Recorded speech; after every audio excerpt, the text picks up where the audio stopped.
بسم الله الرحمن الرحيم halkani waa sahan academy hoyga barashada aqoonta iyo xirfadaha wali waxaan ku guda jirnay course-kan ugu magac darnay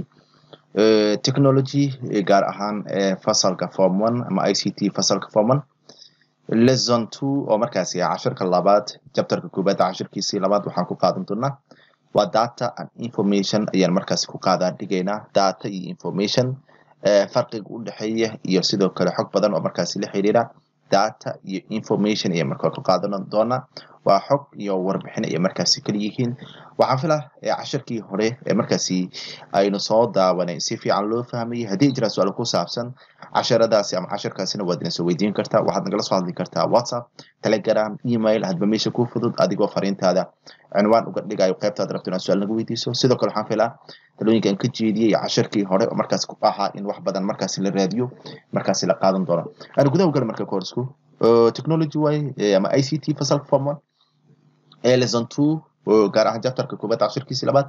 waxaan ku qaadan doonaa data iyo information farqiga u dhaxeeya lesson discussion ayaa markaas la sameeyaa waxa la yiraahdo maxay dot discussion oo markaas casharka la xiriirta have you ever heard ma maqashay markaas ku dhahay the words ereyada kala ah data information horey ma maqashay if yes hadii ha ay tahay discuss ka the difference farqiga between the two terms labada erey ee kala ah data iyo information yani ka dood ayuu ku dhahay discussion markaas ka sameey discuss in the class yani fasalka yani uga dood ama uga hadal on the importance muhiimada oo data iyo information ay u leeyihiin iskoolka ama dugsiga ay u leeyihiin ka dood ayuu markaas ku dhahay soo marka qaybtaas waa iska lesson discussion way qaybtana aadayna marka computerska marka waxa la yiri computers oo qaybta casharka ah waxa la yiri computers mudirada process waxay ka shaqeeyaan data ay ka shaqeeyaan oo markay data ka shaqeeysiinayaan waxay sameynayaan wax loo yaqaan input yani wax bay ku shubayaan computerka intu marka datadaas waxa loo bedelaa information ayaa marka loo bedelaa information kan output way waxa markaas la soo bandhigay way an open store had iyo jeer waxay keydiyaan the data xogtii an iyo sidoo kale resulting information warbixinta markaasi dhalatay ayay keydiyaan for future use mustaqbalka loo isticmaalo ayaga way keydiyaan oo yani wax way computerada waxay ka shaqeeyaan xogta oo computerka ay input wax ku shubaan kadibna waxay u bedelaan warbixin warbixinta waxay noqonaysaa marka mid output oo la soo saarayo had iyo jeer waxay noqonaysaa datada iyo sidoo kale xogta marka ama xogta iyo warbixinta dhalatay yani kuwa markaas la keydiya si mustaqbalka markaas loo isticmaalo data marka waxa la yiraahdaa farqiga u dhaxeeya data waxa la yiri is a collection of unprocessed values yani waxa waaye collection way isku ururid oo markaasi ah uncollected values qiimooyin ama qiimo oo markaasi aan ayaga laga shaqeeysiinin yani waxyaabo ayaga aan laga shaqeeysiinin oo markaasi oo hadana kamid ah yani waxyaabaha computerka lagu shubayo ee aan hadda shaqeyneynin ayaga waxa markaasi marka la yiraahdaa wax la yaqaano data marka la yiraahdo soo marka data wax la yiri is a collection way waa collection yani soo ururin markaasi la soo ururiyay maxay wax loo yaqaano maxay unprocessed data ama xog oo markaasi aan laga shaqeeysiinin this is processed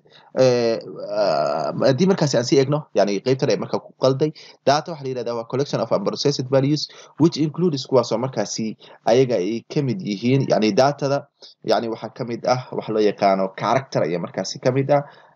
character yani waxa waaye waxyaabo markaasi badan ayuu markaasi noqon karaa mar waxay noqon kartaa dabeecad ay noqon kartaa mar waxay noqonaysaa maxay jalayaal mar qayb markaasi qoraalka kamid ah ay noqonaysaa soo marka qoraalka waa la qoray yani shaygan waa la qoray ereygan waa la qoray sidaa daraadeed maadaama la qoray yani waxa waaye waa computerku wax ku shubaa characterka okay text qoraal oo kale guud ahaan numbers tirooyin images sawiro audio codad videos muuqaal or any data type ama shay waliba oo computerka lagu shubayo ee aan markaas la soo bandhigin soo marka data waxa waaye waa warbixinta oo aan laga shaqeeysiinin way yani warbixinta inay soo muuqato asal ahaan tusaale ahaan waxaad rabtaa inaad qorto waxa loo yaqaan maxay tusaale waxaad rabtaa inaad qorto Saciid ayaad rabtaa tusaale inaad qorto meesha waxaad rabtaa inaad ku qorto Saciid ayaad rabtaa tusaale inaad ku qorto soo marka Saciid oo aad qoraysid hawsha aad qabanaysid oo markaasi ah qorida oo ustaad Saciid ah waxa waaye waa input way marka computerka isaga ma yaqaano u iyo s iyo ta ma yaqaano yani wax kale ayuu markaas isticmaala so marka wuxuu yani u tarjumaa luqadii isaga u yaqaano ustaad Saciid wuxuu u tarjumaa luqadii isaga u yaqaano after that qofka siduu u rabo ayuu markaas soo bandhigaa waa output way soo bandhigidii inputkana waa keyboardkii aan wax ku qoray way processorkiina ama processingkiina waa hawshii ustaad Saciidka oo inputka ahayd aniga aan qoray yani waxa waaye laga shaqeeyay kadibna output markaasi laga dhigay so marka hadii markaasi aan si eegno computerada ayaga waxa la yiri hadii markaasi aan si aadno waxyaabahaas oo dhan oo computerka lagu shubay waxa yiri waa data on other hand dhinaca kale markaan fiirino information is a data waa xogta that is processed taasoo laga shaqeeyay yani codkii oo la dhageystay ama la dhageysan karo imagekii ama sawirkii oo la arki karo qoraalkii oo markaas la akhrin karo and conveys meaning to users yani macno ayuu markaasi siira dadka computerka isticmaalaya both labadoodaba oo markaasi ah business users dadka markaasi businesska ama ganacsiga markaas isticmaalayaasha ah individual users dadka sida gaarka computerka u isticmaal kan meek waxay sameyn karaan well formed decisions go'aano markaasi wanaagsan oo aad u wacan ay markaas sameyn karaan because maxay yeelay they have ay waxay leeyihiin instant access ay leeyihiin yani waxa waaye ogolaanshiyo sugan ay markaasi to information ee warbixinta from ka imaanaysa maxay anywhere meel waliba of in the world ee dunida kamid ah yani waxa qof walba oo computerka isticmaalayo yani waxa soo socda oo kale yani go'aano markaasi degdeg ayuu markaasi qaadan karaa tusaale ahaan qofkan hadii uu yahay ganacsade waxa qaaliyoobay ayaa la dhahay tusaale meesha Soomaalida ay wax ka keensadaan oo kale shay baa ku qaaliyoobay oo tusaale Dubai ayaa wax ku qaaliyoobay soo marka xogta computerku ka hela sida marka isagoo dalka joogo yani go'aano qaadan kara oo waxa uu haayo inuu raqiisiyo ama uu qaaliyay markaasi ogaan kara soo marka sidoo kale waxa markaasi lamid ah tusaale ahaan computer ayaad isticmaashaa ama mobile ayaad isticmaashaa mobileka adiga aad isticmaashay tusaale waxa la yiri waxa waaye versionka hadda aad isticmaashid yani waxa waaye hadii aad iska bedeli weyso oo aad update gareyn weyso problemkaas kuugu dhacayso marka waad la socotaa oo waxa adduunka ka dhaca go'aanad qaadanaysa oo ah in yani versionka markaas aad iska bedesho oo aad update gareyso waxa la markaas developing table jadwalkan soo socda oo table 1 ah iyo figure 2 jantuska labaad are examples waxay tusaale u yihiin waa tusaalayaal which depict taasoo markaas lagu soo bandhigay the difference between farqiga u dhaxeeya data and information xog iyo warbixin ay markaas kaliyin xogtu waa waxa computer markaas lagu shubayo ee aan la soo bandhigin xogta marka computerka lagu shubo la keydiyo soo bandhigo wax markaas la yiraahdo information ee markaas la yiraahdo hadii markaas aan eegno page-ka saddexaad way page-ka afraad ee markaan aadayna waa table 1 waaye hadii markaas aan si aadno table 1 waxaan ku baran doonaa examples data versus yani waxa ka soo horjeeda information yani qaybtan waxa waaye waa datadii way qaybtan waa information yani farqiga u dhaxeeya data iyo sidoo kale information data waxa tusaale ah number of students in a class fasal tirada ardada dhigata waa data waa xog yani tirada ardada dhigata computerka inta lagu marka la qorayo waxa waaye waa data so marka information waxa la yiraahdaa the total students yani wadarta ardada the total of students in a class is waxa waaye 30 way the class fasalka has wuxuu leeyahay 15 boys and 15 girls iyo markaas ku jira 15 wiil iyo 15 gabdho and their age da'doodana between waxay u dhaxaysaa 10 to waxa waaye and 12 ay u dhaxaysaa yani tusaale waxa waaye xogtii ayaa la shaandhigay oo datadii ayaa la shaandhigay oo 30 yani tirada ardada fasalka dhigata guud ahaan yani waxa waaye waa la ogaaday soo marka tirada ardadaas ayaa la kala soocay oo 30kii ay ahaayeen waa tiradoodii waa la sheegay guud ahaan fasalkaas ardaya dhigato tirada waa la ogyahay waa data ama in la ogaado tirada ardada fasalkaas dhigato ko inta wiil ah inta gabdha ah da'dooda intay u dhaxayaan waxa la yaqaan information marka la yiraahdo qodobka kuwad marka meesha ay markaas ka fiirinay hadii markaas example kale aan soo qaadano number of teachers in a school tirada macallimiinta markaas joogta dugsiga oo kale so marka the total number of of teachers tirada ardada joogta in a school waa is waxa way 50 way tusaale 50 way yani warbixin way cadaatay 30 of whom are qualified special education yani 30 kamid ah 50 kaas macallin waa kuwa khibrad u leh يعني waxa waaye aqoonta markaasi gaarka special education markaasi aqoonta gaarka shayga gaarka ay dhigaya yani kuwa qualified ah oo aqoon markaasi durugsan u leh way daatada marka intaan oo dhan lama oga tirada lama oga laakiin waxa la ogyahay in dad ay ka shaqeeyaan tirada lama oga soo marka tirada marka la ogaaday de 30 kamid ah waxa la yiri waa qualified way kuwa tayo leh way special education expertise way yani khabiir way while halka the remaining inta soo hartay oo ah 20 oo hadda 30 kamid ah la sheegay howl waxay haystaan master degree in education ay haystaan yani waxa waaye yani master degree ay markaas ka haystaan waxbarashada marka la joogo qodobka kale ama saddexaad hadii markaas aan soo qaadano data waxa tusaale u ah number of computers in school tirada computerada iskuulka yaala oo kale ama dugsiga yaala oo kale waxay tusaale yihiin waa data haddana lama oga tirada ay yihiin the total number of computers in school is 30 tirada guud ahaan computerada yaala dugsiga waa 30 computer soo marka taas wax way waa warbixin waxay noqonaysaa information way 20 of the computers 20 kamid ah computers are personal computers waa PC waa soo qaadanay computer markaas gaar loo leeyahay way hadii markaasi aan dib ugu noqono waxaan u soo qaybinay saddex qaybood personal computer saddexan u qaybinay oo waxay kala ahaayeen maxay desktop laptop iyo sidoo kale tablets soo marka 30 kamid ah waxa la yiri waa personal computers while halka the remaining inta soo hartay oo ah 10 waa laptops yani PC wuxuu ula jeedaa yani desktop iyo markaas ula jeedaa all the 30 computers are connected and networked yani kuwa isla xiriiri way dhamaan computerada 30ka ah ee iskuulka yaala ama dugsiga yaala waana kuwa shabakad markaasi ku xiriirsan soo marka tan waxa way warbixin dhameystiran way ama laakiin tan tirada yani iskuulka dada ku jiro يعني tirada ay yihiin hadeertan lama oga waa data laakiin fasalka tusaale form 1 waxa dhigata waxa waaye 50 ardayda tirada fasalka form 1 dhigata waxa waaye waa 50 arday tusaale yani taas waxa waaye waa information ay markaas noqonaysa hadii markaas aan sii aadno qaybaha kale hadii markaas aan sii aadno hadii page 4 ayaan markaas ka baxnay hadii aan sii aadno maxay page 5 oo kale wuxuu ka hadlaa maxay waxa waaye wuxuu concept uu ka siinaa input yani computerka sida uu wax uga shubo yani xogta sida computerka wax looga shubo looga shaqeysiyo loo keydiyo loo soo bandhigo soo marka tusaale wuxuu soo qaatay in the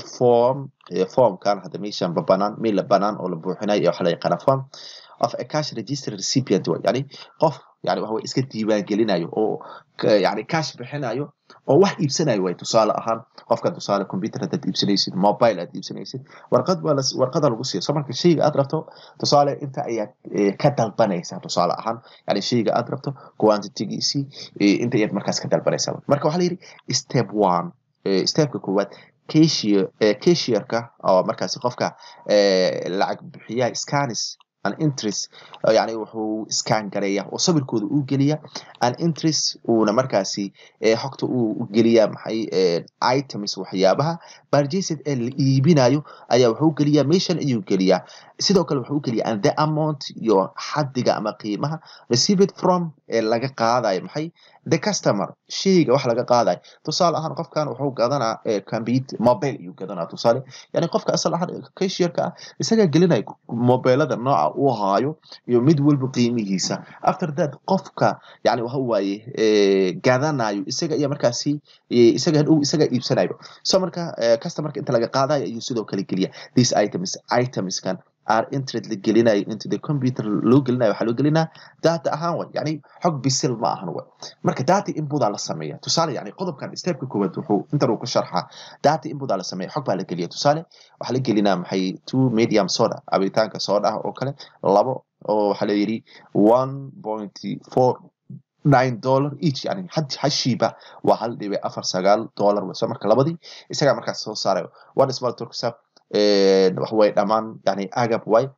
cookies oo yani mid walba uu markaas yahay amountiga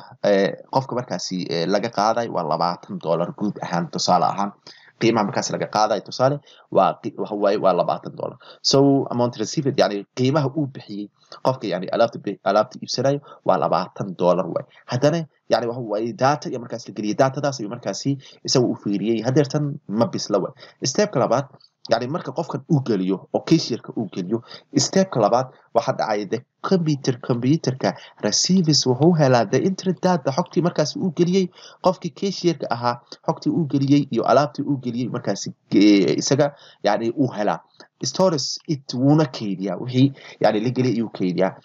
kadibna wuxuu sameynaa maxay processes wuu ka shaqaysiyaa the data xogtii wuxuuna u bedelaa information iyo markaas bedelaa wuxuuna usoo bandhigaa maxay recipient oo markaasi ah qofka alaabta u baahan iyo markaas usoo bandhigaa yani qofkan tusaale wuxuu rabaa laba sooda ayuu rabaa labo yani qofkan wuu gelinaa after that markuu geliyo kadib computerka wuxuu sameynaa ka shaqaysiin ayuu markaas sameynaa and stores wuuna kaydiyaa يعني waxa way recipientiga loo soo bandhiga and stories wuuna kaydiya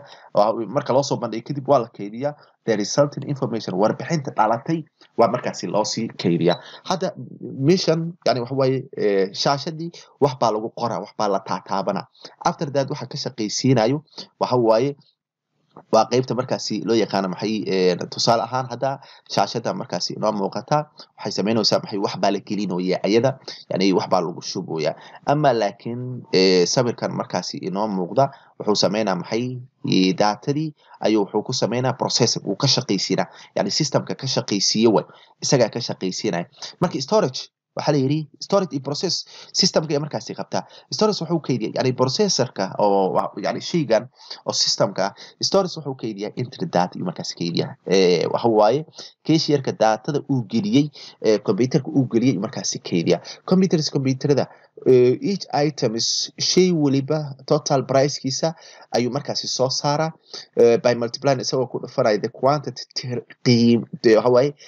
tirada oo order la dalbaday of the item price ayuu ku dhufana tusaale ahaan yani waxa way wuxuu sameeyaa tusaale shaygan tusaale waxa la iibiyaa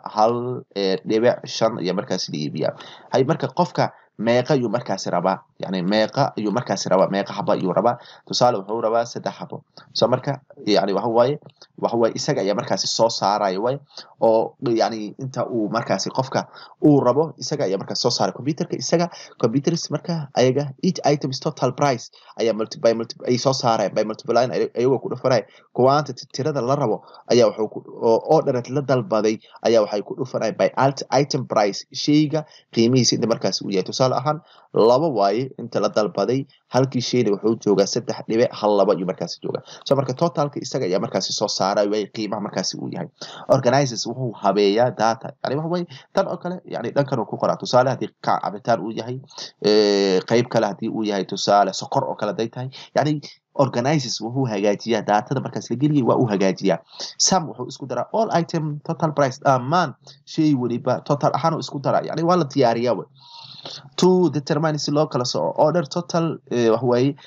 shayga yani si guud ahaan wax qofka uu dalbaday due to from customer yani qofka customerka ah $20 oo kale oo qofka uu bixiyay waxa laga tiraa tusaale ahaan